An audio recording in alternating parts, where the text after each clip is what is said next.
You were not born to live in confusion. You were not created to wander in cycles of compromise.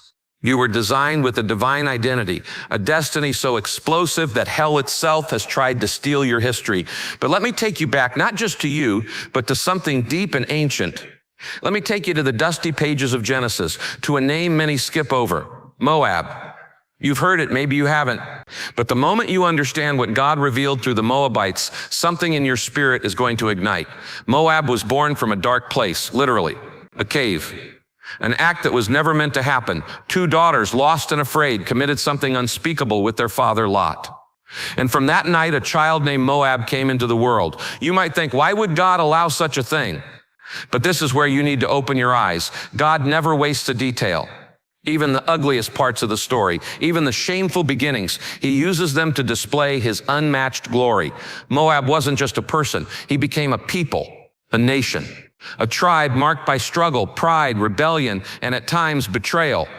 But also, at moments, a people who brushed up against God's mercy in a way that shocks you. The Moabites, descendants of Lot, stood outside the covenant God made with Israel. They were outsiders, foreigners, and they acted like it. They mocked God's people. They manipulated. They seduced. They fought. They conspired. But here's what nobody tells you. Their war with Israel wasn't just physical. It was spiritual. The Moabites represent everything in your life that looks like it was born from brokenness. They symbolize the parts of your history you don't want to talk about. They're the relationships that started in sin, the habits that were born in trauma, the thoughts that came from fear. And yet here they are standing between you and your promised land. When Israel left Egypt and was marching toward Canaan, it was the Moabites who stood in their path. And it wasn't just spears and swords. It was deception. It was seduction. It was psychological warfare. The king of Moab, Balak, hired a prophet named Balaam, not to bless, but to curse Israel. He thought words could stop what God had already called blessed. But you need to hear this today. When God has called you blessed, no curse from hell can reverse it. Not a witch, not a prophet, not even your own past.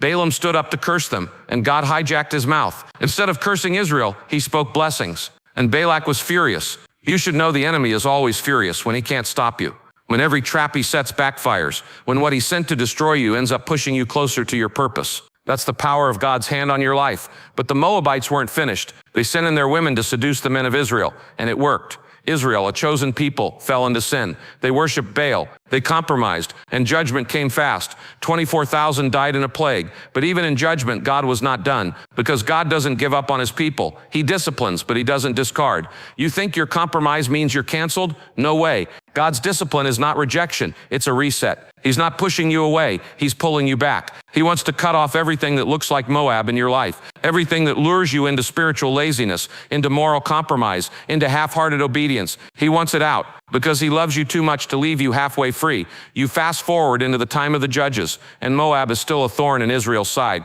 They attack. They oppress. Eglon, the king of Moab, was so oppressive that God raised up a left-handed deliverer named Ehud.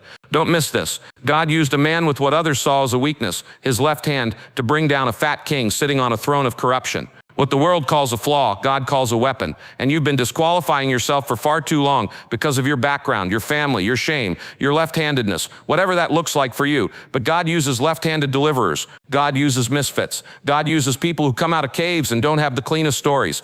And then you reach one of the most mind-blowing moments in the entire Bible. A woman named Ruth, a Moabite, a widow, an outsider. She chooses loyalty, covenant, and love. She chooses God's people over her own. She chooses faith over familiarity, and God chooses her. She marries a man named Boaz, and together they birth a child that becomes the grandfather of King David. Wait, what? A Moabite in the lineage of the Messiah?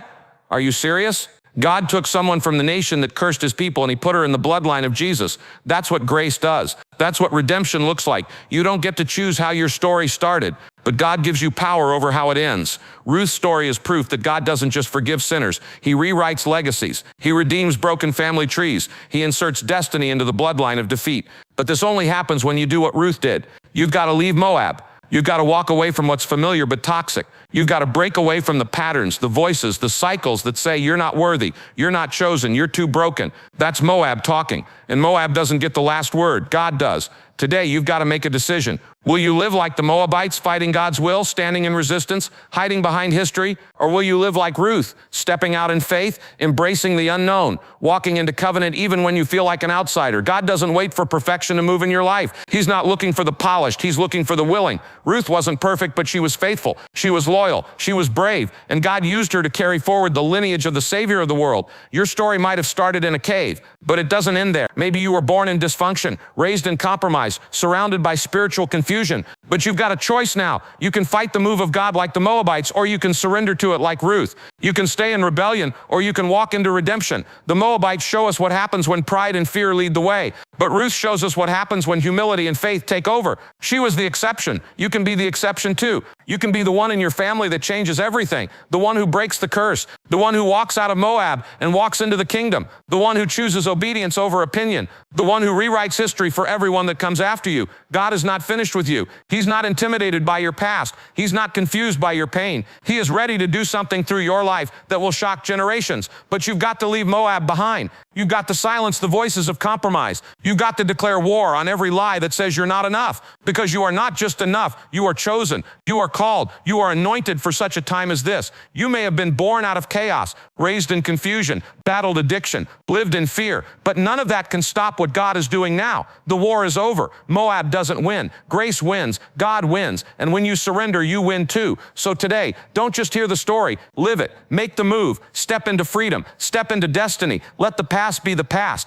and let God turn your life into the miracle He always meant it to be. Because if He can use a Moabite woman to carry the promise of a king, He can use you to carry His power, His purpose, and His glory right now. So what do we do with all this? We stop pretending our past disqualifies us. We stop letting the shame of where we came from block the purpose of where we're going. We stop seeing ourselves through the lens of Moab, broken, rejected, cursed, and we start seeing ourselves like Ruth, redeemed, chosen, and part of God's plan. You are not stuck in your story. You are being rewritten. You're not trapped in your bloodline. You're being grafted into a better one. The war between Moab and Israel wasn't just history. It's a mirror of every battle inside of you, every fight between your past and your promise. And today you decide who wins. Let go of the cave. Let go of compromise. Let go of the curse and take hold of the covenant. Step out of Moab, step into grace, and never look back, because the same God who turned a Moabite widow into a royal ancestor is turning your broken story into a divine calling. And what comes next? It's not just survival. It's legacy. It's power. It's purpose, and it starts right now with your yes.